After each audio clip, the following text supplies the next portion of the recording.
Good morning, everyone. All right, we are about to begin the food sovereignty panel. As I mentioned previously, we are having a slight switch, or actually kind of a big switch, and the food sovereignty panel is happening now. Indigenous and non-Indigenous allyship is happening at 2:15. There's Louise. Okay, so we will have 5 panelists, and I am going to ask each of them to introduce themselves. As we have seen in other panels at this summit, we will have questions from the audience. I'm going to ask one basic question after they introduce themselves to get things going, and then I will run around and hand people the mic. I will be prioritizing for questions elders and people who did not have the opportunity to ask a question yesterday.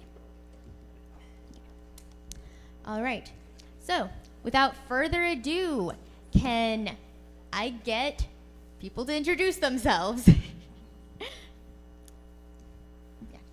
We'll go that way. Yeah. Start with Louise. I guess this is still morning. All right, we have a connection from here. All right, you want me to walk out there and make sure? No, it'll be fine. If we can get through the concrete wall. That's true, yeah, we're far away from it. Yeah, this is... Culture as Chiricahua Maya Nation, we ask for blessing before we say a word, and in this particular case, especially to our elders in the audience, I ask for your blessing. My name is Luis Marcos. I belong to the Chiricahua Maya Nation. And I always want to start with the end in mind, and that is to express gratitude for everyone's presence at this summit. Thank you. In our worldview and in our spirituality as Maya, we believe and we hold it to be true that we all come from the stars and that we are here to shine. And so in that spirit, I express gratitude for bringing good energies and for shining and for working to build a better world for the 7th generation. And it's just an honor for me to share here a few words. Thank you. Thank you, Luis.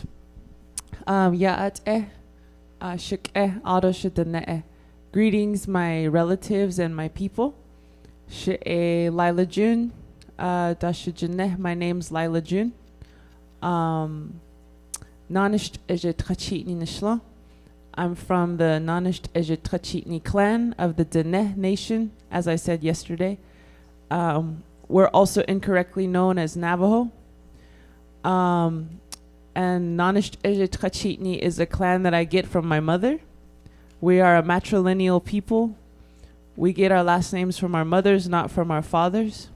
So that is primarily my primary identity is Nanisht Ejitrachitni, and Asst, a Diné woman. And I'm a musician, a researcher. Did my doctoral research on indigenous land management techniques, and just a scraggly Navajo, you know. That's my other identity. But no, I'm happy to be here. Thank you.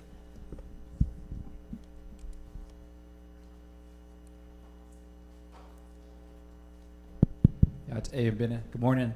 I'm also another scraggly now Diné. Joshua Allison-Burbank, because Ani Bashis 200 Dashuche, because Ani Dashanella. Akut Ego Diné, Do, because Ani Hastin Shle. Most importantly, at the end, I said I identify as a Diné and Acoma Pueblo man. So I'm joining you in that as that.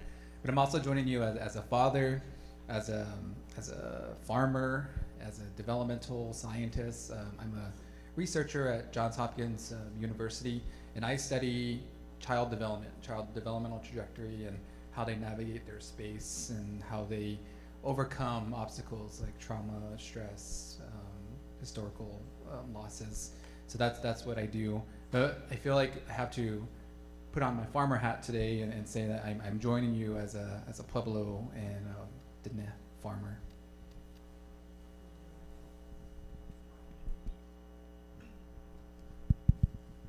Mike Tagovich, Karlos, Baca. I'm from the Capote band of the Pinot Nuch, what you would know as the Southern Ute. Also Dine. I'm a farmer, father, as he said as well. I'm an educator. I work with pre-colonial indigenous foods and pre-colonial agricultural ways of the Four Corners region.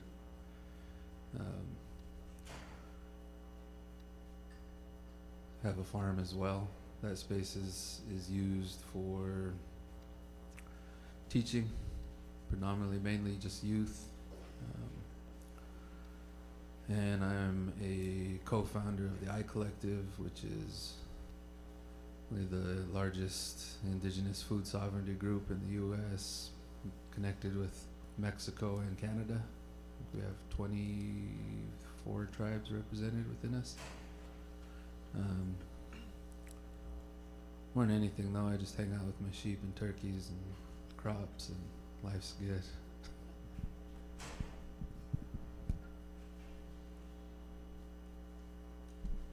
Good afternoon or good morning, my wonderful family. My name is Rochefort Korlison. Originally, I'm from Liberia in West Africa. So I bring you greetings from all the continent of Africa, especially the sub-Saharan part of Africa. I'm glad to be part of this summit on food sovereignty because I'm conducting a current research on agroeconomics in sub-Saharan Africa and what are the colonial entrenches, lack of multilateral investment, environmental changes, and also poor governance that is affecting food security in the region.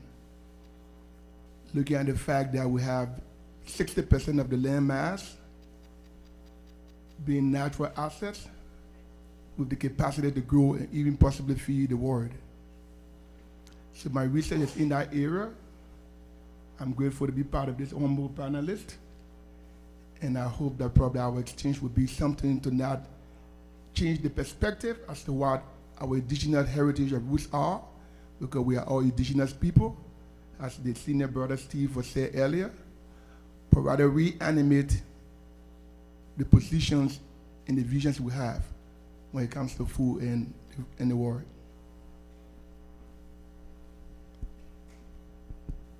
Yeah, give him a round of applause.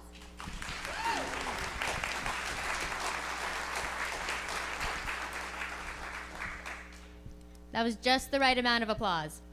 Okay, so as I mentioned earlier, after I ask a question just to get things going, I'm going to pass the mic around, so feel free to start thinking of things. And for this question, we are going to start with Lyla, because we want to honor your time, your other obligations, and thank you for sharing space with us today. So when you need to leave, even if the panel has not completed, feel free to skedaddle. Okay, so first softball question. So all of you wear many hats. All of you are approaching this from very different and unique perspectives, but you all wear many hats. Why did you choose food sovereignty as one of those hats? You're all very talented. Why are you choosing to use your energies in this way? Thank you, Sheelah. That's a good question. And yes, I unfortunately do have to catch a flight. I'd much rather be here with all of you, but it's how it is, I guess. So for me, you know, my dad always told me that to not rely on the grocery stores, to not rely on anything that comes from a semi-truck, which is pretty much everything in this room. Um, except for us. I came on a plane, not a semi-truck. Just but to be cognizant that the hubris of humanity has caused our collapse before, and it can cause it again. As we know, our food systems are unsustainable at best. The only way that a large factory farm with thousands of animals in one place can exist is through constant vaccination of these poor animals, these relatives, and antibiotics. Because when you have many, many, many of one species in one place, it just takes one virus to knock them out. Whereas if you have a biodiverse food system or a biodiverse system in general, there's no one virus that can hack the genome of all these different species. But when you have all of them crowded together in one place, the vaccine prevents the virus from moving through it. However, we are running out of bullets as to how we are going to outpace the virus. So for example, every winter they give flu shots to human beings. And every winter they have to amend that flu shot because the virus mutates. And so they have to mutate the vaccine along with it. So too do we do this with the vaccines for the animals. And after a while, you can't outrun it anymore. The same is true for the pesticides, the things that we are using to, again, when you have monoculture, one corn species, not only just one type of plant, which is corn, but one corn clone, for miles. The only way to prevent a pest from having a ball, because it can eat that particular plant, is through pesticides. But those too can be evolved faster than our pesticides. And so what happens is you have a monoculture collapse. And it's been fun, this whole, 20th century, we had a great time, outpacing, outrunning, but we're running out of bullets. And one of my elders said, things can change very much, very quickly.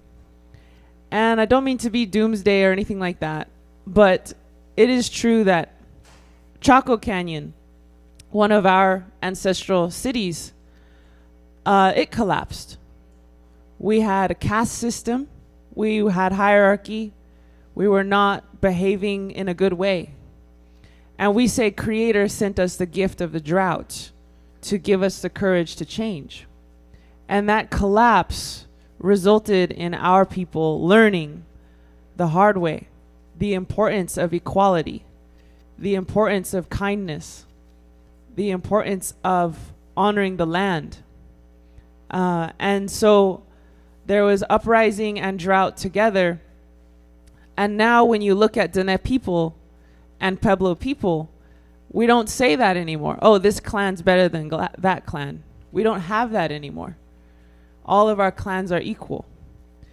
And so I think in this time we are also going to learn a very deep lesson when we collapse here. We're going to learn that patriarchy didn't work.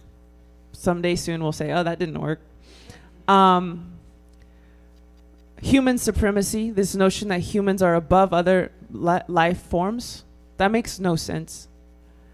That doesn't work.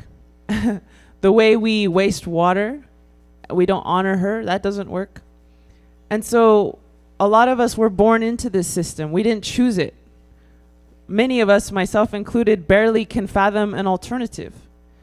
But as they say, necessity is the mother of innovation. And we're going to have to need to create a new system very soon.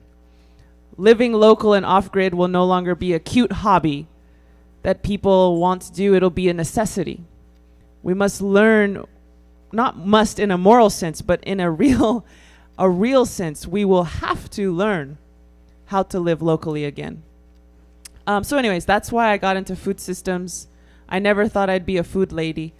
But my elder said, this continent used to be managed extensively by our ancestors and was densely populated. I loved what Steve said earlier of they thought we're just wandering around lost, but we were systematically planting Timsala root, or systematically doing this and that. So my dissertation is all theory and no practice. Karlos does the practice. I just write about stuff. But I did just get my first sheep farm a couple months ago, so I'm trying to... But anyways, the dissertation is all about different types of indigenous land management systems. And I'll just go over them very briefly because I've already talked too much. But really looking at, for instance, the chestnut groves that used to be maintained by indigenous peoples of the East. For 3,000 years straight, we have fossilized pollen evidence that Shawnee ancestors in Kentucky oversaw a chestnut food forest for 3,000 years straight. And with the fossilized charcoal correlating with that, we know that they managed it with fire. Burning the understory of the forest, burning the plains, burning the forests of California, and even as Diné people, the Chuscas, we have evidence of prescribed indigenous burning there as well. That fire was our tool to cycle nutrients, to expand buffalo habitat, to open up meadow, to prevent catastrophic fire, to create living soils that are constantly nourished by ash. We burned this whole continent routinely, systematically. Low intensity burns. That's one way. We can also see the fisheries.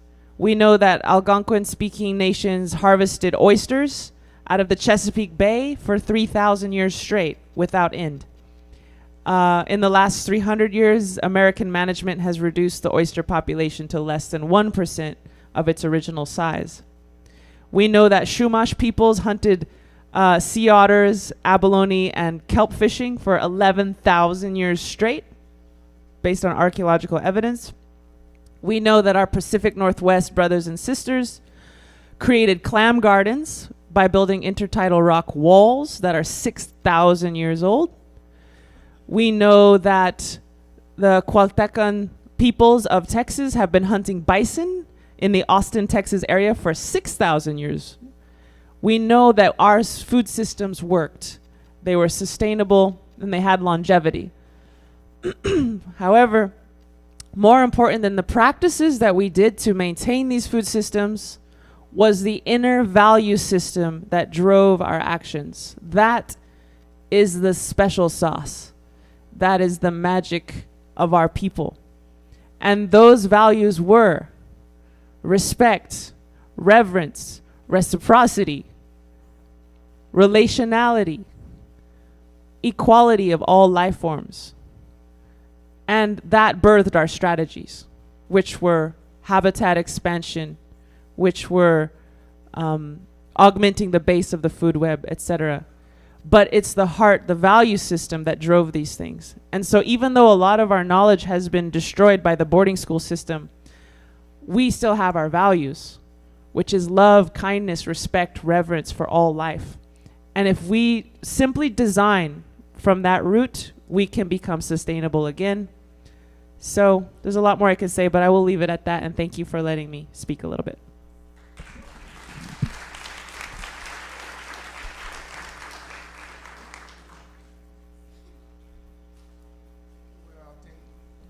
I think the question was meant for every one of us on the panel. And so I am going to elevate a little bit of what, saying. But getting involved in the food system for me has been a birther issue. Because I'm sure that we all sitting in here knows what it means to go to bed hungry. We have seen how changes in the world have affected population, either by drought, or by chemical poisoning of the soil, or by war, or by corruption, or by greed. So in any way, indigenous people can cultivate the attitude, the resilience, to know what is important for them, to perpetuate the culture of the species, the more unified they are, to send a resounding note that they are just as important as anyone else. There are three things I'd like to bring to this conversation in terms of my interest. And all indigenous people of the world do see it as very important. When it comes to food, we all want to have respect, as you just mentioned. Respect in the sense of how. How do we respect the natural assets that give us the food? One is the land, and another is the water. Because food is the product of the land. And if we cannot treat the land with the respect it deserves, we cannot get the harvest that we need to have. Another thing has to do with our reverence. Our reverence, I mean, is that what had been the ancestral activities relating to our food. Do we decimate other people's culture because we don't like what they eat or how they prepare what they eat? As it has been the culture that they respect because it has been passed down onto them from generations to generation. So maintaining it and having reverence for it become a sacred obligation. And the third thing has to do with the remuneration of the food system. Before I came to this summit, speaking with Sheelah, she asked me a question. She said, do you have any dietary preference? And then we were on the Zoom talking, and I smiled. And I told her, I said, well, Sheelah, I've been to 41 countries in the world. The staple food in Liberia is rice, though we prepare with different sauce and different meat. So when I go around the world and I offer food to eat, being an indigenous person, I demonstrate the respect behind that culture of that kind of food. To be honest with you, every food prepared by the chef here since I've been there for the last 2 days, including this morning, I tasted and very beautiful. I've never tasted a Native American food before. I did not go home to my place of stop and then had to go to the restaurant because I had a bad stomach. I did not look at the food on the plate and say, well, what am I eating? So when you become a part of a campaign, of an effort to elevate your voice in terms of food, you should know that it comes with a certain degree of value, cultural input. And the more we are able to identify these specifics and how we can find the resources, how we can change the narratives, as I said yesterday briefly, to tell our own story as to how we lived generations upon generations. Ask yourself the question, how many times have you gone to the grocery store and you pick a food up from the shelf? You say this particular food was manufactured, processed by Native Americans. You think you don't have the skills? You think you don't have the resources? But because there's always the issue of making cultures to become subculture when they are actually deep-rooted in respect in ancestral history, that we tend to be forgotten. So when I made mention about my involvement into food system, though I'm bringing it from the perspective of sub-Saharan Africa, because most of what the time we see when we hear about Africa, it's like a continent that has nothing. Has nothing. All we are asking for is a level and equal playing field. I'm sure every Native American here who is campaigning, advocating for the land, whether it was trying to stop the Keystone Pipeline, or by just 2 days ago, President Biden talking about, sending square mile, no work there because of uranium. Whatever it is, we often know that indeed being a part of the process gives us a voice. We can only do this by providing the information, researching the information, and informing our generations present and to come as to what they can do to make it better so that hunger can leave the face of the earth, or people can be connected by the common humanity. Because another point I want to put out is that when it comes to food sovereignty or food systems, at the end of every festivity, whether you went to Asia, Europe, Africa, or in native land like what I'm at right now, what brings people together in celebration is the food, is the bread at the break. And so when you be a part of what I call this chain reaction, you will honor those who lay the foundation for food, how it is prepared, and I hope I can ask the chef when I leave from here how to prepare those corn into different doublings so that I can have the recipe. But I'll be very honest with you that getting involved in the food system is not just about putting food on the table for you and your family. It's about thinking about your next door neighbor, thinking about people around the world and how they can do in order for them to survive. Because the last thing we want as human beings is to do anything to extinguish the perpetuation of our humanity. That is why I'm here, and this is why I think food system, I got involved with it, and I wish to continue to be a champion for the cause.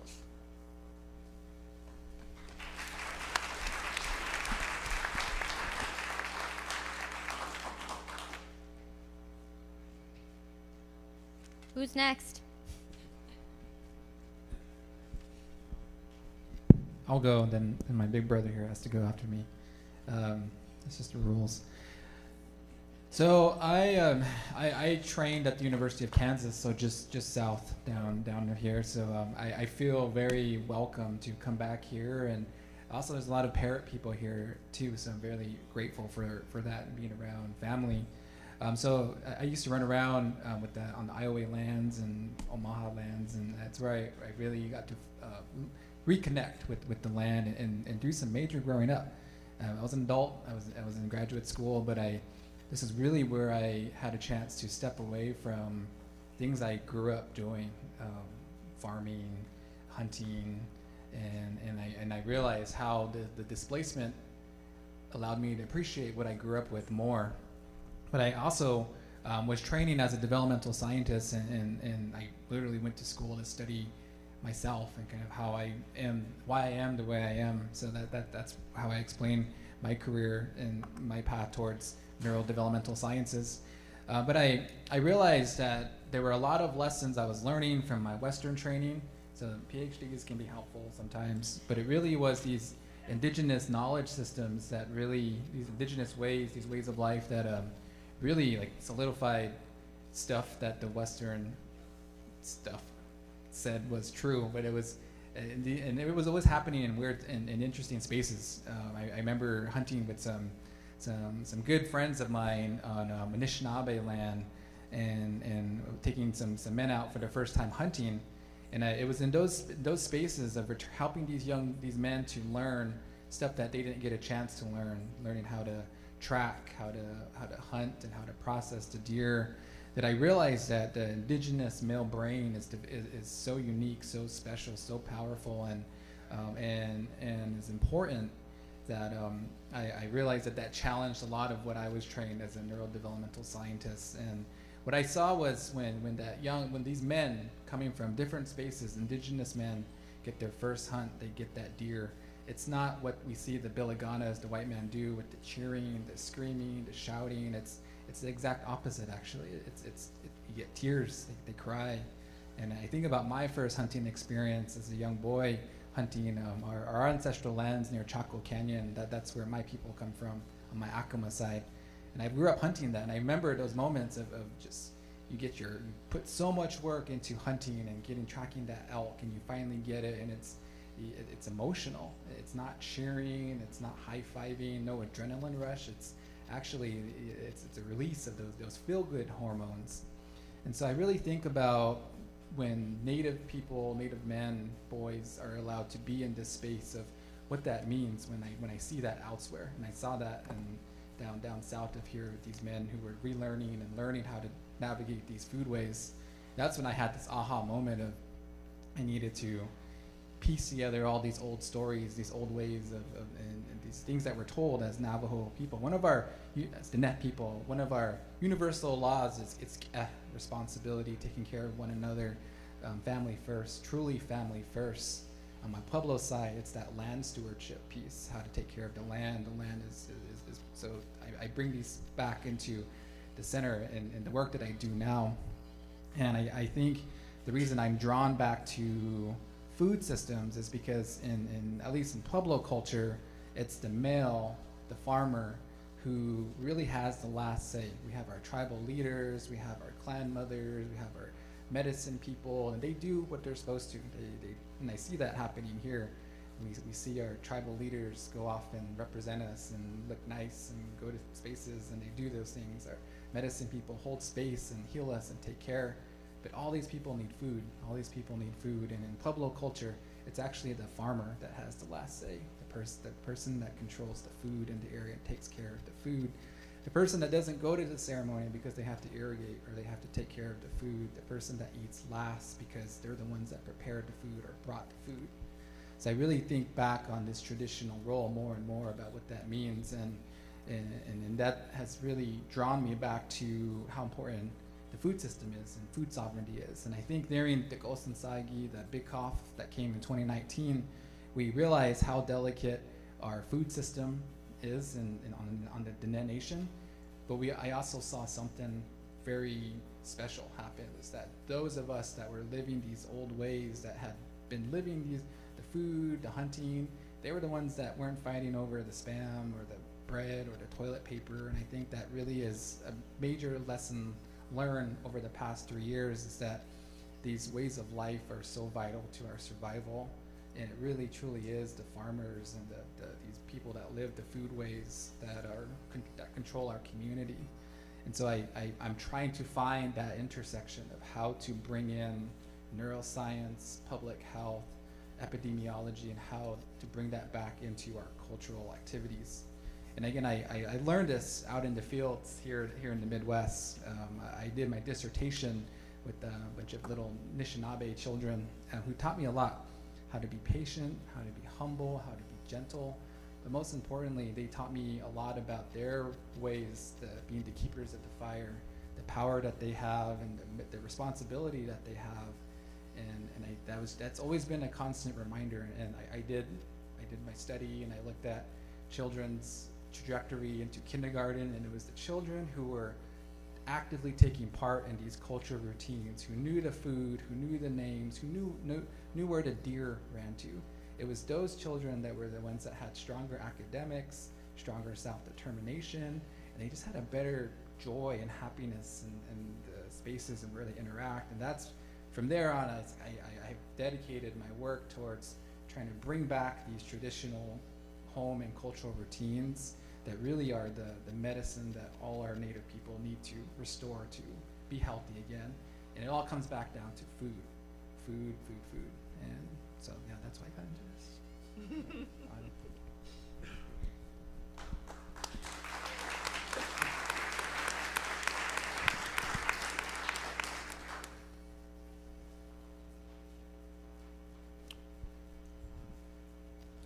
Back home, I am Tugunake. There's some that translates to, for us it translates to one who does a thirsty stand. Some people know it as Sundance. Ours isn't that way. It's not like it is out here. It's really different. Commitment's longer, like 12 years opposed to 4. There's a lot of pretty massive differences, but in my first time walking into that corral, one of the elders said, the minute that you stepped in here, you no longer belong to yourself, you belong to your people.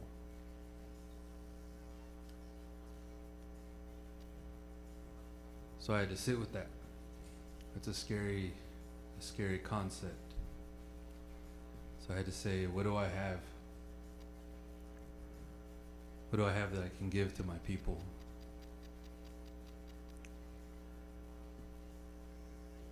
And I looked at my past, you know, I grew up on the res. I grew up with all the traumas that we inherit in that place, all the symptoms of colonization that we deal with. I left home when I was 13. So the streets were only thing I really had in that time period, except for what my grandparents taught me. For all my times that my grandpa would wake me up before the sun came up and we would go in the mountains and go harvest medicine. The times a year we would do that, the protocols behind it, and how to move it.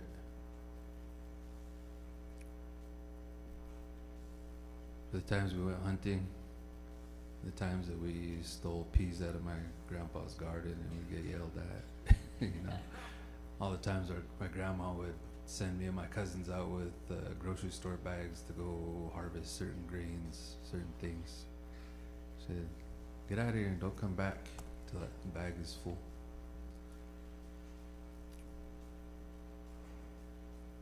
And so I had this, that was it. Those were the things I had, and I'd been in the culinary world for a long time. So I went from working in like a dishwashing position in like a Mexican restaurant when I was really young to being the executive chef of a Relais and Chateau, you know, top of the food chain stuff. And I realized in that time when I would make foods, nobody knew what I was doing. Or what is this? Or I've never seen that before, or I've never heard of that before. But I realized that I came from a different place. And so it was in that, sitting with those things, that I was able to, let me take that back. The Holy Ones pushed me in that way. They brought things forward for me. So when I was sitting there struggling with what I was going to give back to my people,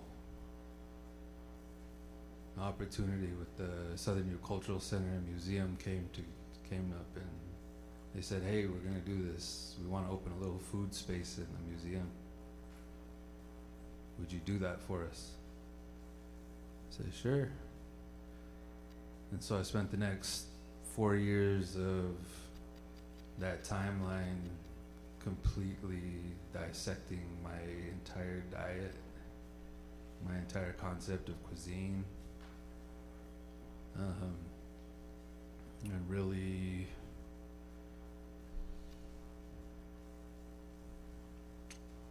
I don't know, just that re-indigenizing, you know, that whole process of shedding all the colonial chains when it came to my foodways. So I have to go into like Ute agriculture real quick, so there's a different understanding. When I talk about farming, right? It's like that, my Diné side of the family, that's a thing. The sedentary lifestyle. For Utes, we talk about They say that we don't grow things. We weren't farmers. I call it, there's not really terminology for it. I call it agriculture in motion. So much to what Lyla was saying. We move the ecosystem with us. So from like central, what is now northern New Mexico, all the way up to Idaho, in some ways up into Montana. We created food sheds the entirety of that way, which I still do. I still constantly build in food sheds around me.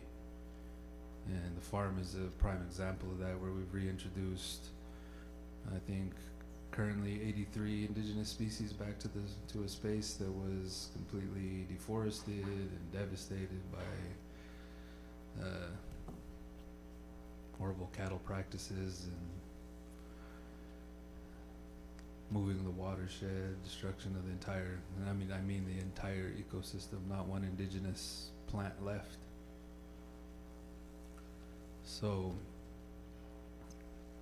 with knowledge now, with over 300 and counting foods and medicines that I move up and down the mountains.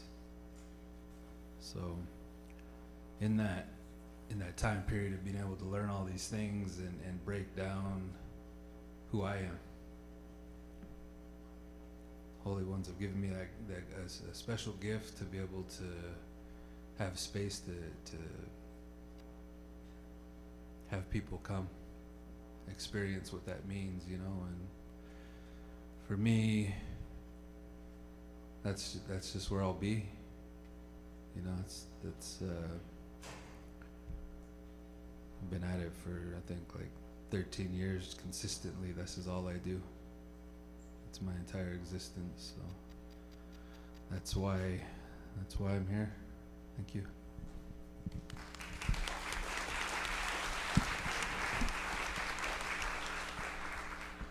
We need to start getting some droppable mics.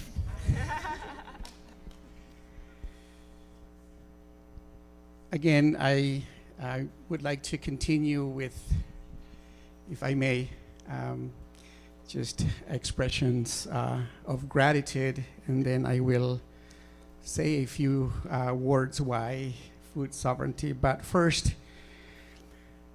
I want to recognize the honorable members of the Tribal Council of the Umonhon Nation. If you would please stand up, very humble. They're in the back. If you would stand up, Alan and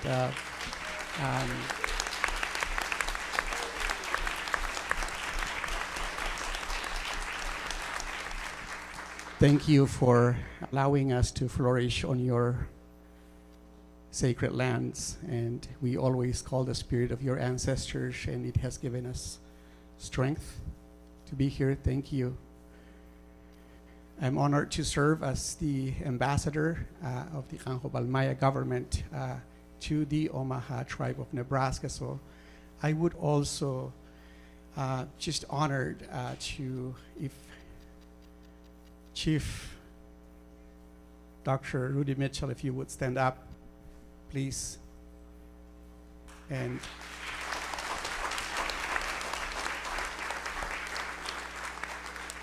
he is the ambassador of the Umonhon Nation to our Kahobalmaya government, the Akateko Pupti and Kahobalmaya government.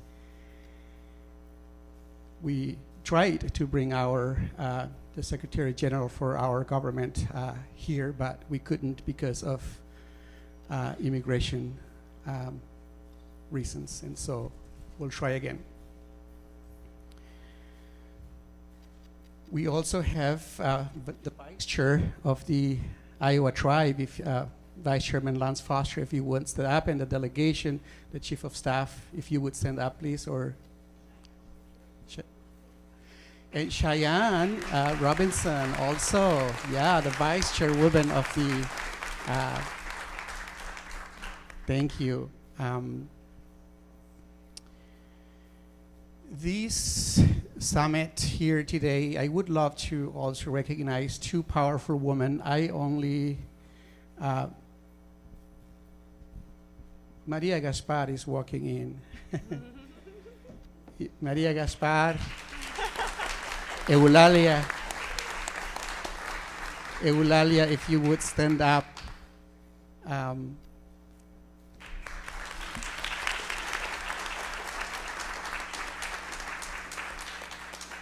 And also Ilse, if you would stand up. And I'll tell you why.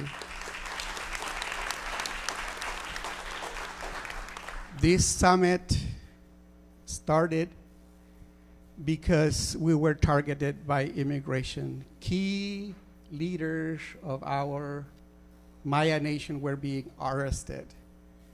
And this is, and I also have to recognize, please forgive me, my wife, my partner in life.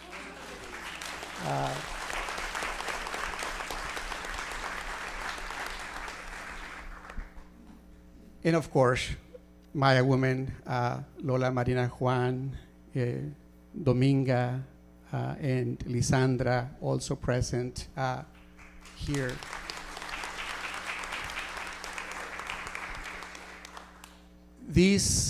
We're here today because Maria Gaspar, Eulalia, and Ilse, when we were targeted by immigration, they said, what are we gonna do?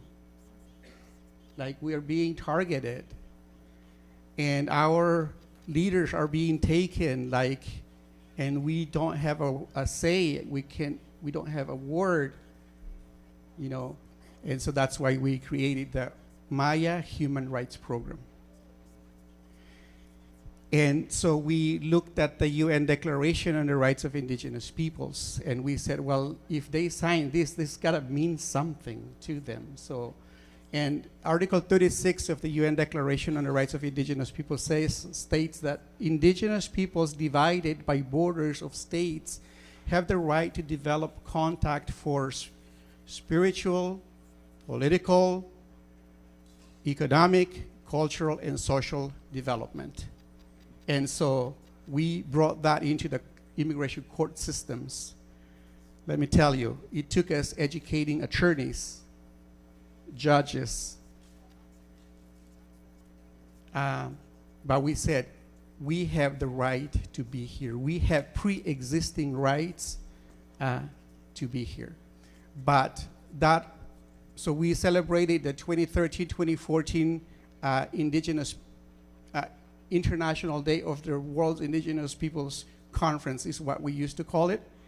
That led to the diplomatic relationship between the Omaha tribe of Nebraska and the Acateco Chupukti and Kanjopal Maya government. And so this is why we're here. It started with a human rights program, and now we are talking about intergovernmental relations and trade.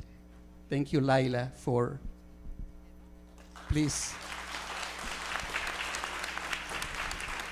Thank you for bringing us healing with your songs and prayers yesterday.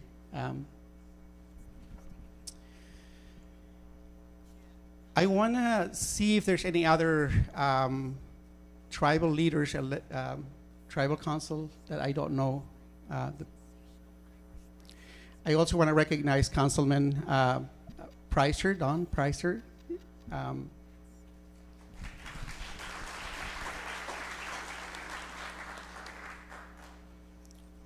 So there are 4 principles that guide our work, and principle number 1 is our spiritual sovereignty, political autonomy, territorial integrity, and an earth-based economic development. And why food? Why start with food? Well, you know, it's that spiritual relationship with Mother Earth. The Maya reached a very high level, very sophisticated civilization because of our spiritual relationship with Mother Earth and our sacred sites. That's what we call our jurisgenesis, or that's what we call the genesis of our jurisdiction and our jurisprudence with, not over, with the land that we belong to and with our people in our nation. The other thing that draws me to food is nutrition, the relationship between nutrition and development. People tell me, hey, Maya people are short, and they make fun of me all the time. And like, I don't know how tall my ancestors were when they had control of their territory. When they had full nutrition, I don't know, but I was carrying hundreds of pounds and for miles and for hours at the age of, since I have memory. So maybe that's why, and maybe nutrition has to do something with that. And they talk about, we are what we eat, and health is wealth. What's the use of wealth if you don't have health, right? So that's why I'm passionate about food sovereignty. What are we doing about it? We're building an ecosystem. We, as the Maya, would like to have access to some land, and I think we will. But first and foremost, one farm will not make that much of a difference. And this is why we're here talking about creating an inter-tribal council on agriculture and trade. Because it's gonna take everybody moving from how we're doing business today to a more regenerative way of doing business. And again, trade. We are focusing on an ecosystem, not one farm, an ecosystem. And then again, we are trying as much as we can to be engaging with policy makers, and we continue to make progress. Thank you for the honor to say a few words.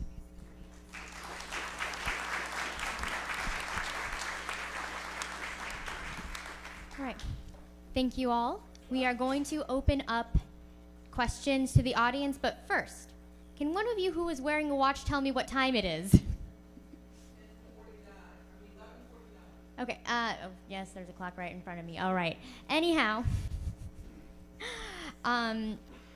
due to time and because 4 is an important or lucky or sacred number for my peoples and a lot of indigenous peoples, I am going to take 4 questions from the audience. That doesn't necessarily need to correspond to each panelist. You can all answer the question, but we're going to take 4. Okay. I see a hand in the back.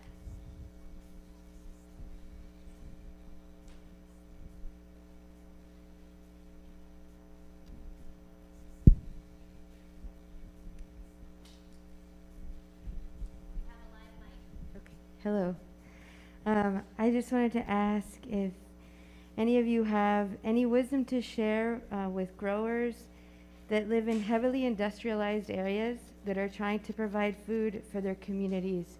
So when we speak about sovereignty, we don't necessarily have the sovereignty to know what exactly is ending up in our soil and in our water.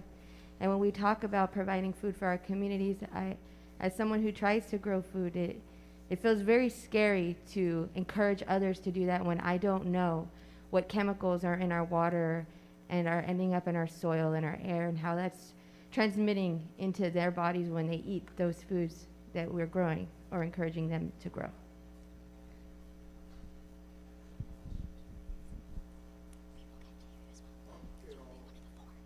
To answer your question, one way we can do that is by members of the community being on those policy-making commission or board. Because it says, he who plays the trumpet determines the tune.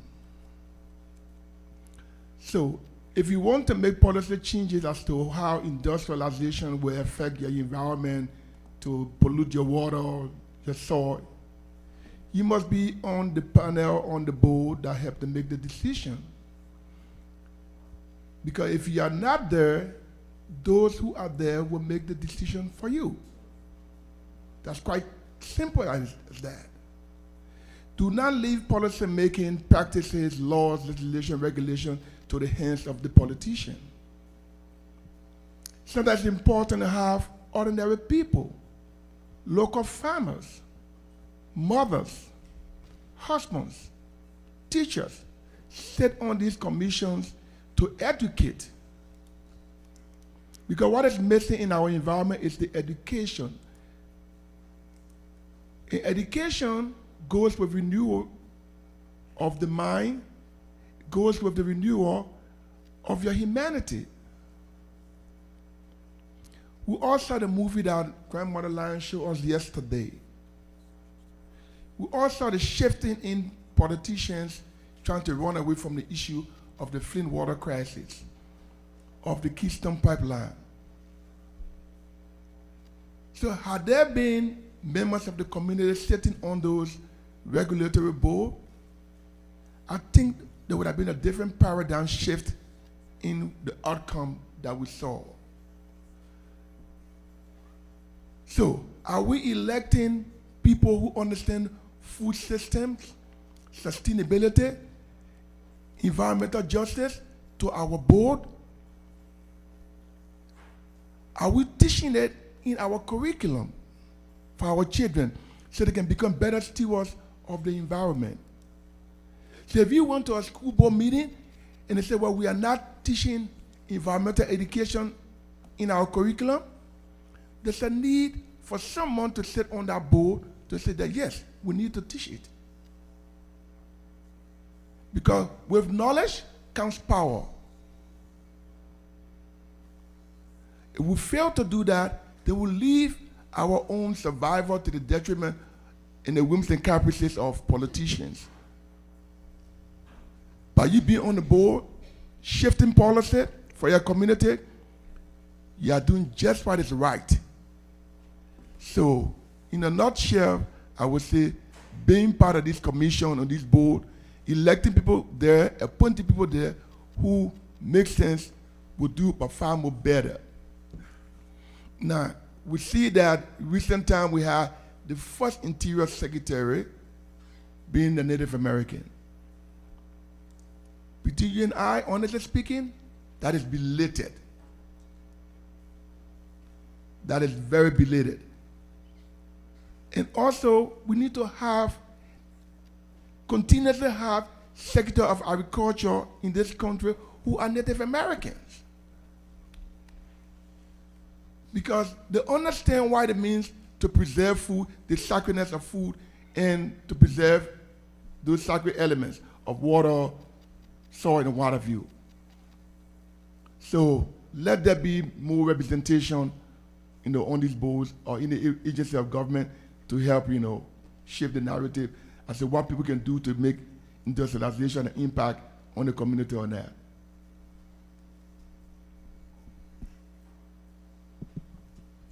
So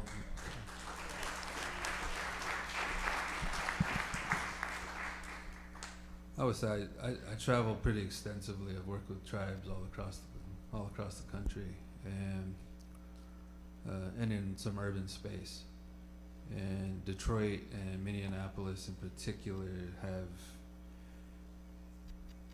massive pollutions in the soil. And if you go to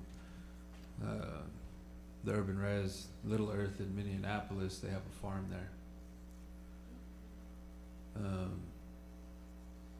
Before there was freeways, it's butted up against the freeway. Before that, there was trains. And the story they were telling me was back in the beginning of like mass agriculture in this region, monocultures, they had this crazy, I think it was a grasshopper infestation or something. So the trains were hauling pesticides, and right in that space, a train tipped. And so the soil, I think he said something like 3 feet deep, was completely toxic. And this is the place that the urban res sits on. But they have a 3-acre farm. And for them, part of it, they're doing bioremediation, so they're using plants to actually pull the toxins out. Another aspect was that because they get some pretty decent grant funding, was that they actually had to remove all 3 feet of that in that space, bring in new soil, and even with that, they still use raised beds. In Michigan, quite the same. In Detroit is massive agriculture. I've never seen a urban place. When they say Detroit against the world, they meant it. The way that they decided to build out massive infrastructure. Every culture has their own everything going on up there, and it's really beautiful. But because of all the manufacturing there, it's the same circumstance. And so I would just suggest you make sure you're getting your soil tested, for one. That's the most important. And then learn about what plants pull heavy metals, what plants pull those toxins out. You know, because it's true. Back home we have how many open uranium mines, our water, our lands. And we talk about creating, you know, gardens and things like that just to protect our medicines, because they're in places that have been killed. You can't collect it anymore. And so when you're looking into that side of thing, just start with testing and then get with the plants and learn that.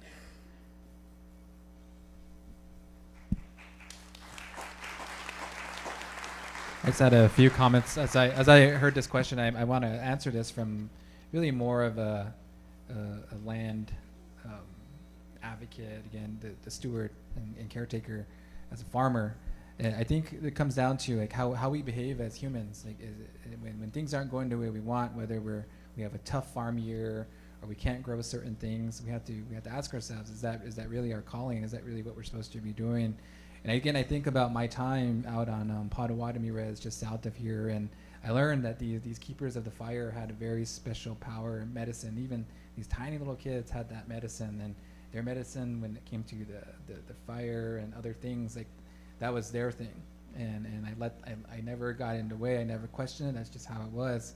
But I think as we think about food sovereignty and food systems work as being, again, fun and cool, like a cool way to live, we have to. Mic is better now. Now that I forgot what I was saying. I think about those that have been living this way of when something isn't going the way we want it to, do we keep going, or do we find another path towards it? And again, I think about our food ways. And this morning in the van over to the water ceremony, and this is nothing against our colleagues, we had two rezzed out guys being asked questions about our farming methods, and the questions were interesting. One was about where do we sell our food?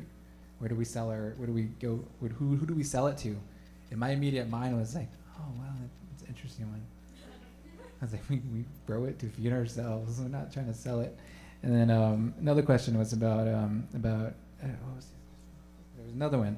There's another one about water ceremonies. How often are you having water ceremonies? And it was, for us, in my head, I was like, oh, we're doing it every day. We wake up every morning, we do it every day. These are just the ways we live. And I see it in the little Kisani children that are, and these children that are reclaiming these ways of life and connections to the land. They grow up seeing this and feeling it, and it's literally in their blood and their brain. And I see that with respect to water, and that's been a big theme. And in Pueblo culture, we all our farming is around the water. We even have words to explain the monsoons, the microbursts. We even have words to explain when that corn lights up and it dances when the water's coming, the corn feels it. We have ways to explain that. And I get chills just thinking about that, because my people have that and not others. Most people don't.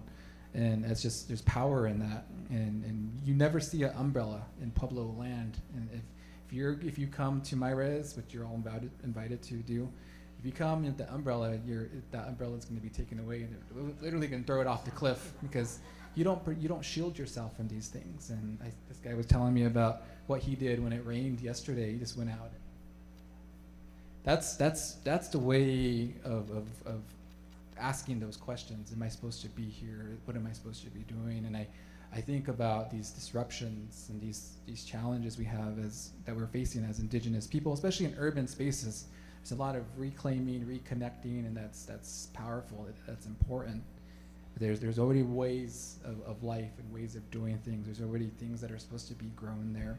And that's been a hard lesson for me to think about, especially with my farming. I farm in a very gentrified farming space in unceded Tewa lands of Albuquerque. It's in Los Ranchos. I'm surrounded by million-dollar homes, and one of the early Spanish colonizers who came in the 1500s and pushed out the Tewa people. But we're reclaiming this land, and as we're cultivating, as we're digging, as we're planting, there's stuff coming up, the pottery pieces, arrowheads. I keep one on me at all times, and that's just a reminder of, like, this was their space, this was their land. As food grows and I have different struggles, I use that as a scientist and as a farmer to say, oh, that's probably not what they want, or this is not what grows here. Then I give it away. I give away, and that's some of these traditional teachings as farmers too. Everything that we produce, it goes out.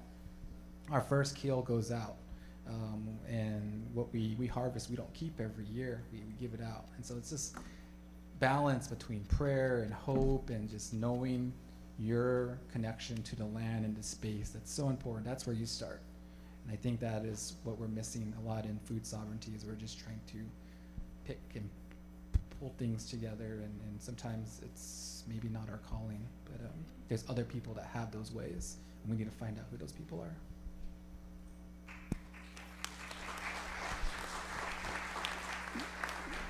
Just building on what has been said, the first thing that comes to my mind is like bring them the dances from day one, right? The dance of the corn, of the fire, and all of these movements. I think you gotta make it fun, and if you don't love it, don't do it, because you have to love it, right? Besides that, I hear now this emerging, at least for me, but it's this emerging idea of urban agriculture. I've been here 30 years in the United States. I think it's the last couple of years I've heard it, actually last year maybe. Urban agriculture, meaning you think you have to have acreages, but it's good to start with your backyard, but you first have to love what you're doing. And it is my understanding too that according to USDA, I believe that even if it's just like this little table you have over here, and you have you can register it with the USDA, and they give you a code, and you are considered a farmer. So if you haven't explored that, just do it, because then access to funding can open up there. So U.S. federal government, a big round of applause for them for coming up with that idea, I think.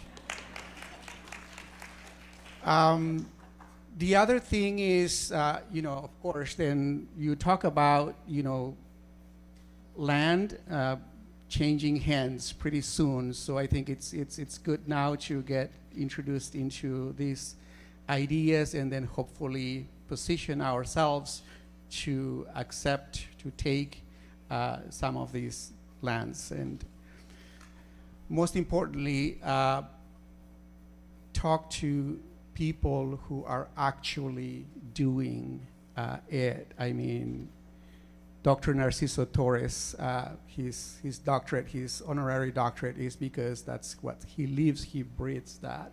Talk to them, invite, learn from them. Maria Gaspar, again, Eulalia, and so many Maya women that couldn't be here today because they're working, that work the garden. They have gardens at their own places in their own homes. So I think it's just learning from the elders. Thank you.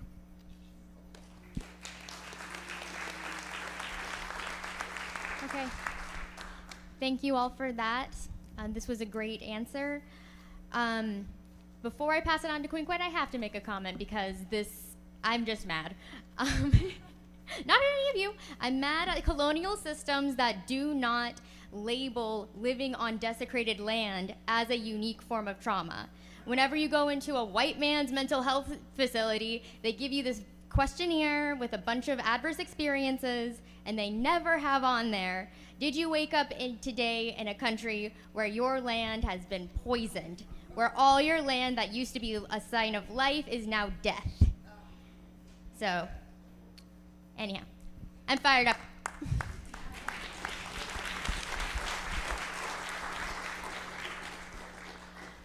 Good morning, all. Peace and blessings. I have first, it's a two-part question, one might say, because the first part is for everybody in here. Who wants to be neglected? No hands.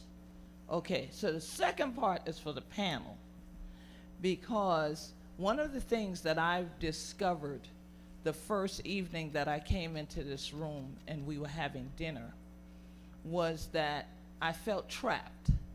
And I feel that often when I come to conferences when it is time for a meal, because culturally, I don't want to talk over my food, because I'm giving respect to the fact that I even have a meal to eat when others may not, and I'm giving respect and honor to everything that's nurturing me at that moment.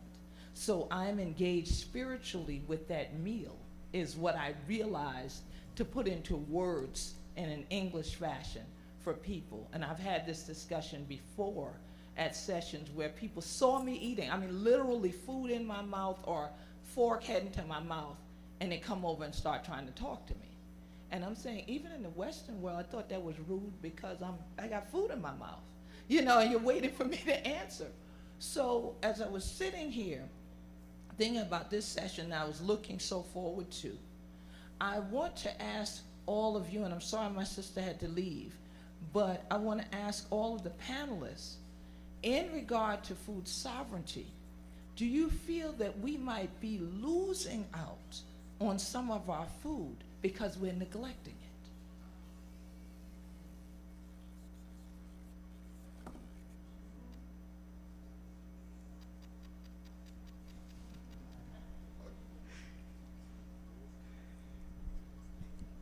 I know it might Thank take a you. minute to ponder that one. Well, first, and again, we have within us a head of state, Queen Quet. Thank you. Thank you. Oh, no, welcome. Thank you, thank you. And also the ambassador at large for the Garifuna Nation. And if I don't recognize you, please forgive me, but yes, thank you. Thank you.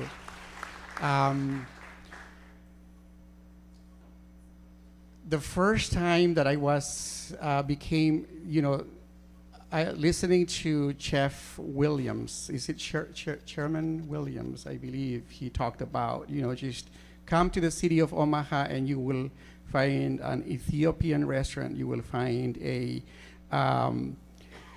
Chinese restaurant, Japanese restaurant, Mexican restaurant, Salvadoran, you name it, you will find it here in the city of Omaha. Where is the Native American restaurant? Right. It's not that we're neglecting our food. I think, unfortunately, it goes deeper than that. It's we're killing. It's by design. I mean, you kill the bisons, and we've killed all the native plants with the agrochemicals that we're using. And I think that's. I hope I understood your question. Definitely neglecting, yes. Outright genocide, or what do we call it? Yeah, is what's happened. Yeah. I hope that. Dawa and Naya Naistia. Thank you to the mothers for asking these questions. That's what you're supposed to be doing, and so that we hear this a lot in Pueblo culture too, of the mothers, the leaders asking these questions of why is this, and I think that's falls on us, the younger ones, to think and problem solve about why ask that question, why what are you seeing from your side, your perspective. And it is true, I think, in a way it's from loss of culture and loss of disrespect towards local norms. In some of our pueblos, we right next to one another, we have those same customs too, of when you're eating, you're not talking. Or there's certain practices, certain food, the way it's served, there's just different rules and laws. And so I think that just comes back to the importance of knowing the local norms and the local practices, and that goes back to, again, cultural identity and knowing your community, knowing where you're at and who does what, who's supposed to do what. So I would say that everything is, there's reciprocity there. When we violate a rule, when we violate a taboo, we do something we're not supposed to, especially when it comes to food, it comes back. It comes back on us in different ways. And in the Pueblo and Navajo way, that's kind of how we explain when things go the way we don't want it to. When we eat something we're not supposed to, well, expecting, or we hunt, that's a big one.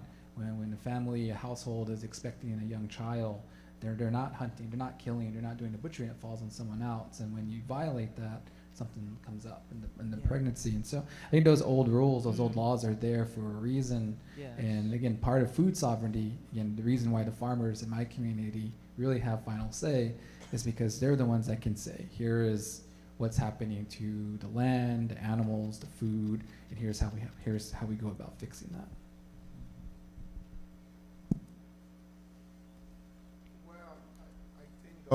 My cousin, Yes. your question was well put.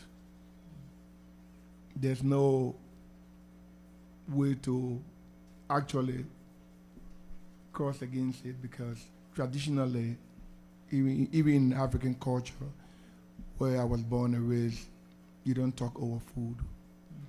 It's a sign of disrespect. Yeah. And then even if there was to be a conversation, you must wait to be spoken to before you can talk. And that would come from the elder on the table. Right. Maybe pass down the plate of beans. Then you act upon that. So, but as generation and human civilization has developed, cultural practices and norms have been shifted for different reasons. And so, while it is true that we want to probably reverence, the sacredness of the meal when we are having it, we also want to understand that we are not different from accommodating other values. And so I would not see it to be completely a kind of a sacrilege when you speak over dinner. It could be, depends on what kind of conversation are you having. Right. Are you discussing some important family issues? Yeah. All right. Are you asking the children on their well-being? Are you talking about some grandparents? Are you providing some oral history to your family on the dinner table as to what people did in tradition past? Because that might be the only opportunity for you to be able to share knowledge and wisdom at that table. So it all depends on the conversation at the time with the family in terms of a unit or in terms of a community. So I will agree with you, but notwithstanding, I will a little bit digress, because the shifting have occurred in civilization in many. And sometimes that might be the only moment you have the chance to see that college son of yours or daughter who might be going back right after that Thanksgiving dinner, right after that, that dinner, heading back to campus. Yeah. And so when do you wait to have the conversation? So, we should all determine at what point in time we can have the conversation with our family over dinner.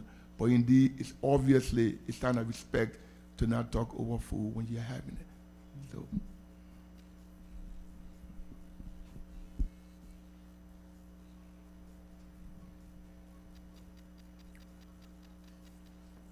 I would say you have to, in this country in particular, if you don't know food, you don't have respect for food. I agree.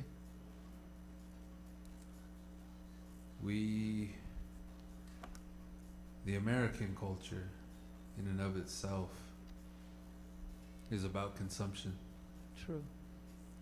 I've heard it said one time, I think I was speaking at Brown, and the professor said to the class, nobody here was hungry or unclothed or unsheltered before capitalism.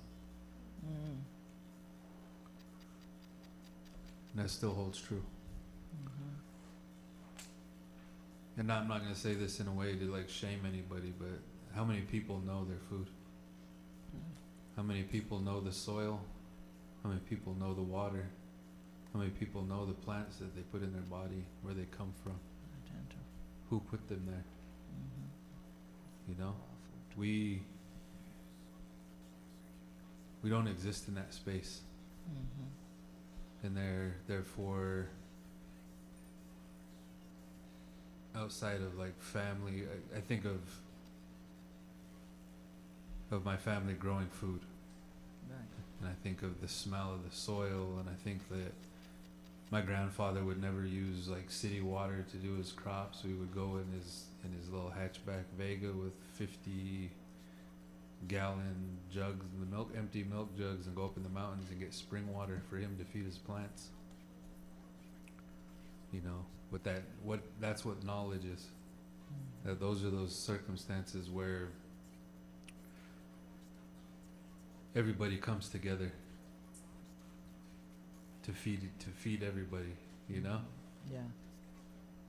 And in indigenous communities, that's faded away a lot. And in dominant society, it's pretty much non-existent here. So it's really, for me, to look at, you know, it's that question she asked about the earth being poison. It's the same thing, right? We can't know. Those are all reflections. Yeah. Those things that you see around you, those are reflections of this society. And so when it's sick, you can't expect it to be. But that's why we're having this conversation. Absolutely. That's why we're here. That's why you asked that question and why we're sitting here to answer it. Yes. Yes. Ashe. Thank you for all the answers and responses. I pray that we will go from this honoring our food, honoring Mother Earth, so she will nurture us the same way that she's been doing for all these generations. Peace and blessings to all. Sheila, there is a question here. Grace. Thank you, said everyone. it. Okay, going to a question. I saw a hand here. Thanks. Good morning. My name is Amy June, Eastern Shawnee Tribe of Oklahoma. Thank you all for having me here. I have been farming super small, sort of hand scale, the last 4 years. I live in Lawrence, Kansas, actually. Recent transplant from Philadelphia, where I was learning to farm. So when you talk about toxic soil, I get that. I feel that. I want to shout out to growing for seed as being sort of an alternative when you're growing in contaminated soils. But my question is for, I guess, sort of all of the folks that are getting into food sovereignty, getting off the ground and trying to work outside of a capitalist system. I grow food to give away. I grow seed to give away. It feels really in contrast with my values to sell seed or to sell food. So I'm curious how y'all or other people in the room are kind of working outside of that system. I basically fund my farm through my day job, and maybe that's common. Maybe there's other ways that I'm not thinking about other than just kind of starting a 501c3 or something. Yeah, thank you.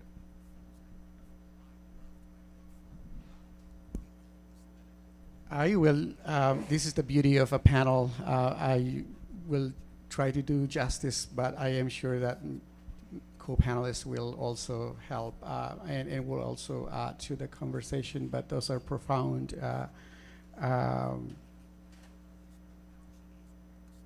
questions. Yeah, I will let you guys answer first because I think I can add later. It's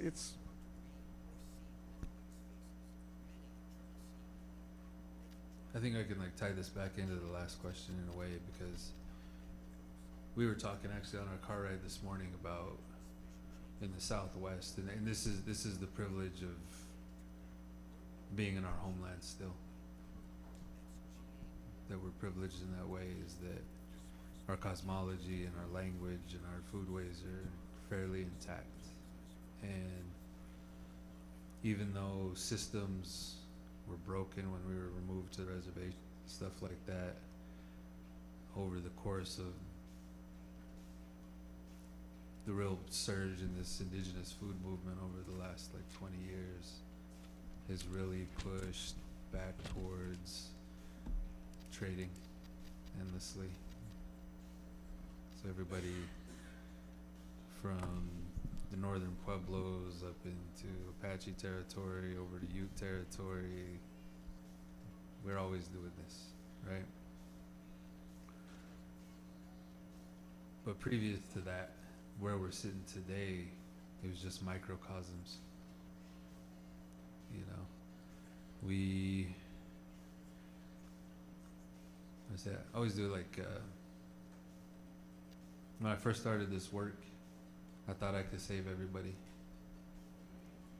And then I realized not everybody wants to be saved. And then I realized that if I created the circumstance of my beliefs and what I've been pushed to by Creator, and look at that like the sun and the things that revolve around that, the people that are meant to be in my orbit will come, right? And then ones that want that knowledge will come. So when you do that, that creates your system. That's how it works for us down there. I can only speak from my experience there. Because as each one of these little microcosms, these little suns, everybody's center of the universe is their space where they grow. You start recognizing each other. And then that's how you begin that journey, you know. I just said once too, you know, there's a meat lobby, but you never hear about a vegetable lobby, you know? There's a reason for that. So it's really about, we see the decay of this system around us every day. When it falls, you're going to be ready. Because what you're holding on to, what you're trying to attempt to do, is shoring up the foundation that our ancestors left us, which is the answer for the future. So, thank you. One way that you can develop that capacity is to have a kind of a cooperative of small farmer in a specific area of the crop that you are growing. So if you're into growing maybe purple corn, and there's a cooperative of you and other small farmers in all native land, discussing what capacity you have, what resources are available, what market opportunities are there, how to preserve it, and how to distribute it. Knowledge will flow within the community of you all, and then there will be growth to follow afterwards. Because if you're working on your own, it becomes tiring, it becomes troublesome, and it becomes more fatigue if you're not having the capacity to link with other farmers of similar capacity as yours. So building cooperatives in a particular area of farming to share your methods, to share your resources, can help to take some of the burden away from you, because you'll be able to gain knowledge from other farmers in similar respect. And so that could be something very useful, you know, for, you know, you to consider for people who are into the business to consider when it comes to, you know, the product that you grow out in a backyard, or maybe in a 1 acre of piece of land. That could be very helpful. And should I only be limited only to maybe if you are into Oklahoma or Nebraska, everywhere there is native land, that people are in similar interests are developing that particular crop. There should be a cooperative to share the resources. So. Yeah, this is such a fun one for me to answer, just because what comes to mind is just first, like how much the non-native person, the Biliganas, how much they will pay for that experience or for that crop, and that people will pay a lot of money for some of the stuff I grow and some of the experiences that I share with Native youth. And so I struggle with that part, though, because I also think about sustainability, financially sustainable practices, and how do we support ourselves. It's a lot of work when you are running a truly organic space, low machinery, no till, minimal tilling. And we manage weeds by hand, and we pick and we do all that stuff by hand. It's a lot of work. So we when we bring in people and invite people, we have to think about like what they can give. How do we reciprocate and pay them back? Of course, at our farm, it's about if they come, then they can take what they want. But also, with an operation this big, we have to pay people sometimes, and so I think it's such a fine line to straddle across of, do we think about making a bit of money to pay other people so they can help us so we can produce more corn and more produce, but also like what are the responsibilities that we have as with these traditional products, and how to trade it and how to give it away. So what we do at our spot, and the way this is the way we operate at Rainbow Farms in Albuquerque, is it's mostly youth-driven, the for-profit side.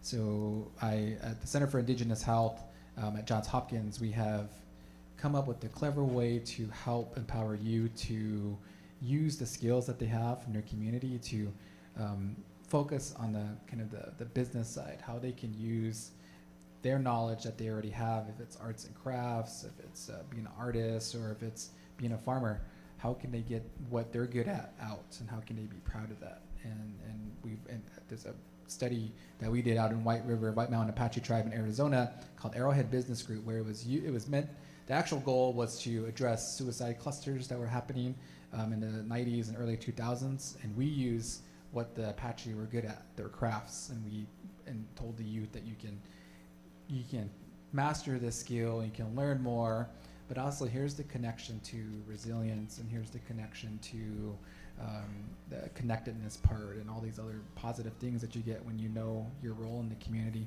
So I'm following kind of that model of using food. Navajos and farmers, a lot of them are growing up. Navajo and Pueblo families are growing up in this farm culture. So I'm using what they already know to follow that same youth entrepreneurship approach, which has been used across the world as a way to help youth to escape poverty, to use what assets they have. And so I think about that piece there as a solution to low socioeconomic status in many communities, especially in urban spaces. So I would say there's definitely a balance there. We can grow and grow and grow and give away everything, but how is that truly sustainable unless you're really getting something back? If it's enough food, or if you have a way. So these old ways of trading and co-ops are valuable. So figure that out down in Lawrence. But also I think there's a lot of urban native youth there who would love to be a part of what you're doing too, and let them be the ones to lead that for-profit side, I would say. And now I think I have something to say. Thank you for the question. And during COVID is when we came to the realization that food and nutrition, but also came to the realization of the importance of our sacred medicine. I really didn't think, when I was looking at what was happening in New York, in a first world country like the United States, what chances do we stand as indigenous groups to, really surviving this? I was like, this is it, we're done. But then when I talked with our elders, they said, no, we're not done. We have gone through this before. And we really just need to have a really strong immune system and know our medicine. And this is when we came up with this, with our Maya regeneration project. And we have 4-point strategy. One is to plant our sacred seeds. Today we rent a community center, and our goal is to own that community center. Third is to have access to land. Our goal was 400 acres, 400 to 600 acres of land. And the fourth is to actually implement an agroforestry system with animal integration. So those are the 4-point strategy. And when you say that you sustain your work with your day job, it just goes to my heart straight, because this is what we have been telling philanthropy for the last 3 years. And everybody says, wow, that sounds beautiful. We'll see what we can do. and that's the story that we get. What's your return on investment? Is it sustainable? Is conventional farming sustainable? How are they being subsidized? And so those are the questions. And this is why when we talk about the Maya Regeneration Project, we're not talking about one farm, we're talking about the system, a systems change. And fortunately, we have also, the academia is also working here. And one really good example of that is the Native Nations Rebuilding, the Harvard Project on American Indian Economic Development. They really present this evidence-based strategy where investments, and when they talk about investments, and I'm paraphrasing, the co-author here, Dr. Stephen Cornell, among us, is not only monetary investment, but just by being here today. Like, how many people are getting paid to be here today? Like, no, that's an investment. Well, not enough, I'll tell you that. So that kind of, how do we create an environment where investments can flourish? That's number one. Number two, we have to talk about also policy making. Like, we have to go to the policy makers and tell them, in the same way that you are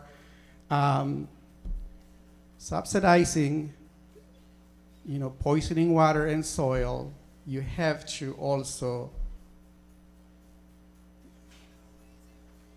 invest in regenerative ways, in regenerative practices. And we talk about, and the research talks about, and Perry Warden also, I don't know if Perry Warden did a study on the Ho-Chunk Inc. And what they're doing, and he talks about, his research talks about the importance of public and private investment to rebuild Native nations. And a couple of words for philanthropy. And I will probably get lost in the etymology and the semantics of the word itself, but philanthropy means love, right? And love for men. Love for humanity, I would prefer to say. But when it comes to indigenous peoples, we are the biggest philanthropists, because every penny that moves in philanthropy, every penny that moves within the federal government, the private sector, is extracted from the lands of indigenous peoples.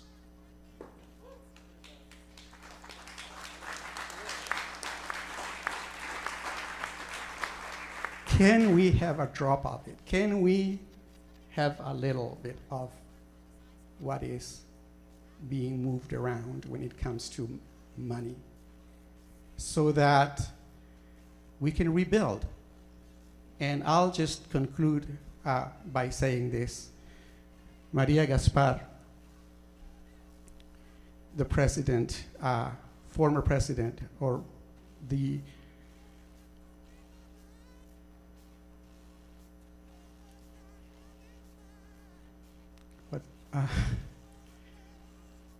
an elder, I come to her and I say, Maria, we got a grant, we got $200,000. She looks at me and she says, Luis, I'm not impressed. She says, call me when I have to sign a check for $200,000 and give to somebody else, because our goal is sovereignty. We will not always be receiving. We want to be give out. Please. In the name of women, thank you. Just honored to have a few words here, and thank you. Okay, thanks everyone. We have one more question. I saw Anthony Warrior in the back, or let's duke it out. Arm wrestle. Okay. All right. Okay. Then we'll go with the question. My question is, traditionally in our tribes,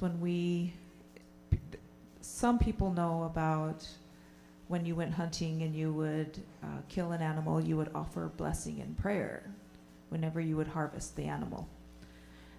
I was taught that everything we ate in my tribe, I'm Ogallala, Lakota, and what I was told was everything we ate before Europeans arrived was medicine. Everything.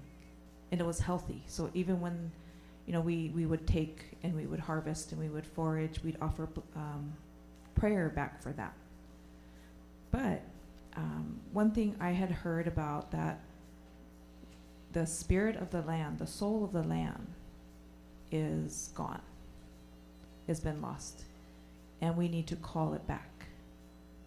The soul, the spirit, whatever's in the land needs to be returned back. And as we harvest and take from it, we give, or what we take, but we give back in blessings. And not just prayer, but opening our heart and blessing it. That, I'm wondering how much of that is being taught to our youth. That it's not just a thank you prayer, it's an actual exchange of emotions and blessings and giving back to the land so it produces again. Because it has a soul, it has a consciousness.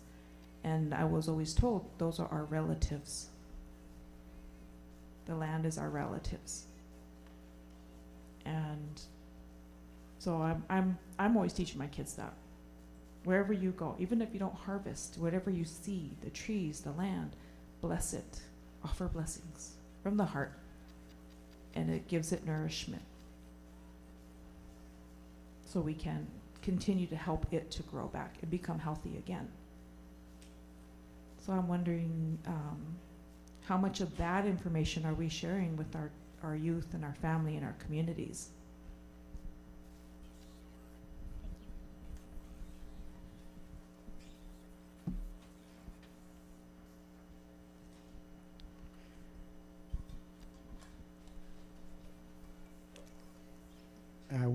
I think in Colombia there is a process, and I think the Omaha Nation is doing something really, really good too. I think the pedagogy of Mother Earth, and I don't know what the Omaha Nation calls it. This is the idea of,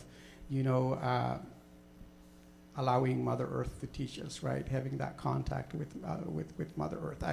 I don't think we have a systematic a way. I think we're just showing kind of, but I think we always talk about, just how do we make it so that we are learning from Mother Earth, that Mother Earth is our teacher first and foremost. Yeah, long ways to go.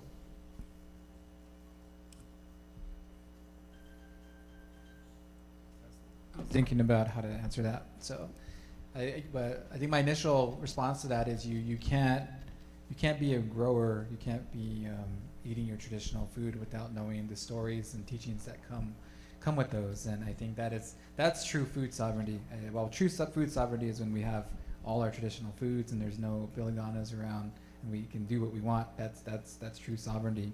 But if we're working towards food sovereignty, indigenous food sovereignty, then the youth, they're going to learn these practices and stories that go along with the food.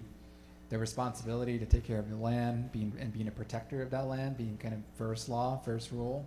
And I think about this in my own upbringing of being 10, 11 years old and hunting in the greater Chaco Canyon area. And like what I saw my uncles and my relatives doing when the oil stuff started coming. And as a child, what I was watching was this attempt to disrupt and to break things and spray paint things. And now I think about like what was happening there. It was these old hunters trying to push back against what was happening early on and what came even more now recently. But I think about when the youth is able to do things on their own and to practice some of these old ways and understand the relationship between food and ceremony, that's when we're really working towards the food sovereignty piece of when the young child is able to go out and farm or go out and hunt and bring their own food back, but also to explain kind of why they're doing that.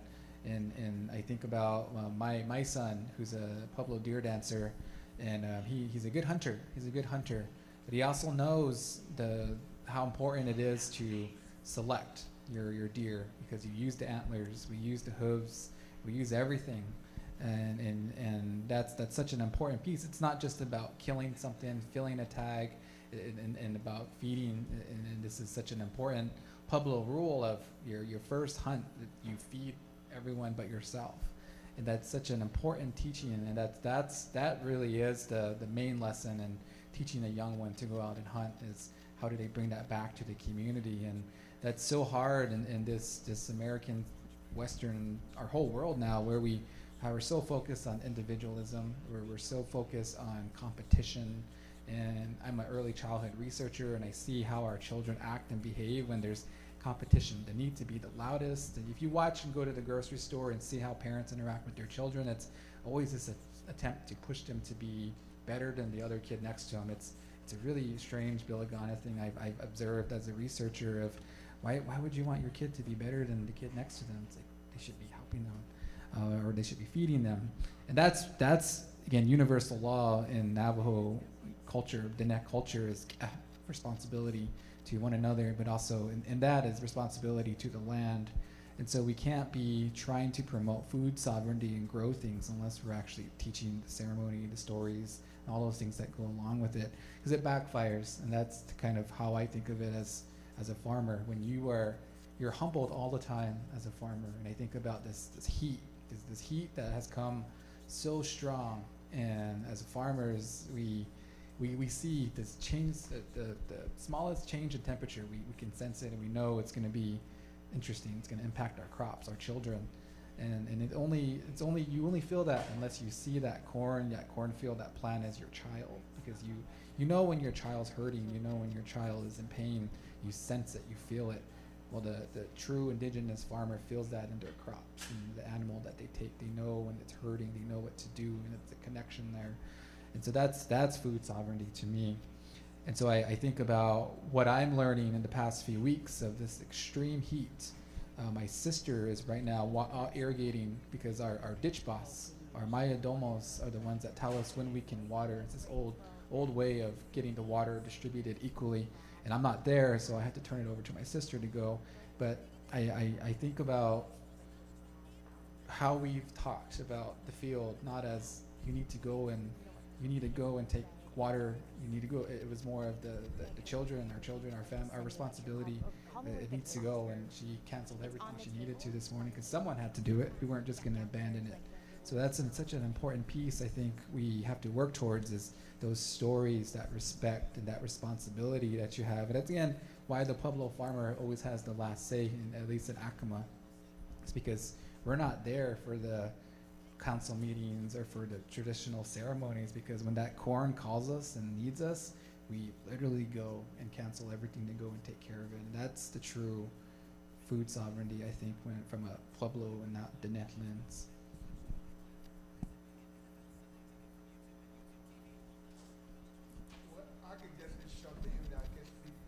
I can speak entirely to, your practical example of your case in terms of the Native American setting.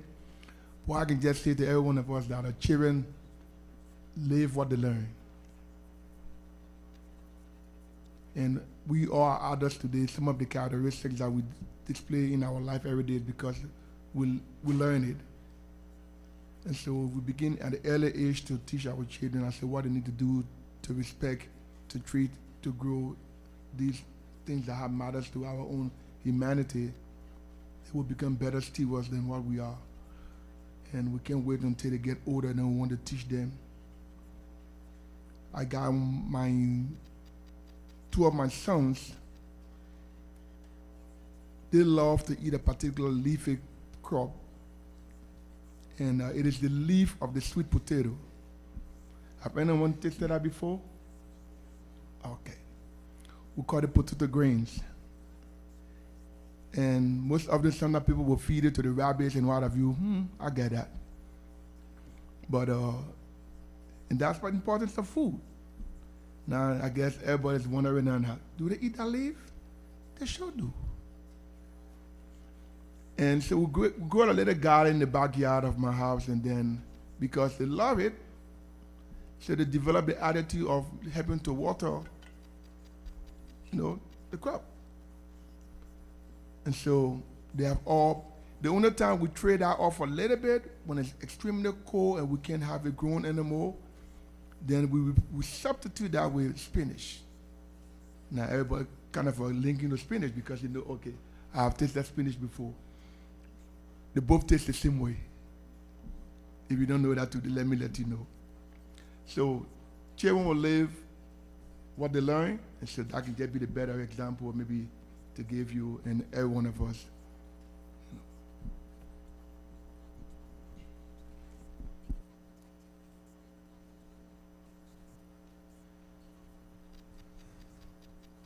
So many ways to answer that. This society creates a circumstance where our children are programmed with Western white supremacy, right? That's what the schools teach. That's where our kids go from as soon as they can, because we have to survive in the belly of the beast. And so it really is taken away the ability of parents to pass that knowledge, right? Because our kids aren't there all the time. So that ceremony of being able to be with the land and do those things in a good way has been really removed from our from our entire life way. And so it has become an individual, in my thought process, has to be the individuals that choose to take that on, that create circumstance to be able to pass those ways. And it starts with a little thing. I'll give for instance, I work with the Deep School. It's out in Navajo. It's a charter school. They teach a Diné-centric curriculum. So they teach from our traditions, and then if anything, the Western sciences or mathematics or anything that fits inside of that, they teach it through a Diné lens. So I started doing traditional food work with them a long time ago, probably about 6-7 years ago. We just take the kids on walks, and I go eat leaves off of trees and stand there and look like a giraffe just to make the kids laugh, and then they'd all be eating off the tree, just making it fun. And over the years, they filled like a whole full-time position for that teaching. But then they started coming to the farm, and I live maybe like 15 miles from the Be'insa, which is like our northern sacred mountain. Last year, they pulled up to the farm in a tour bus, 53 kids and half dozen. Actually more staff than that. And we hung out, we did things, but then we went up on the mountain. We went and did food work, we did medicine work, and then these kids sang. They've been working on this song all year in preparation to go up to that mountain and sing our song that goes to that place. These kids are singing, I start crying. Because it's been probably well over 150 years since there's been anything close to 50 Diné children singing on their sacred mountain, right? And so it's those little steps, it's those things in the increments, One of us, anybody in this room, pick that up and decide to say, hey, if I create this circumstance, your farm, you create that circumstance. You have that ability to create that to carry those traditions on, but it's really on on those of us that are privileged enough to be able to do that, you know, because not everybody is able to. But to create the circumstance and to put it out there to community that's a thing that can happen, I think is the best way we can go about dismantling that fracture. Thank you.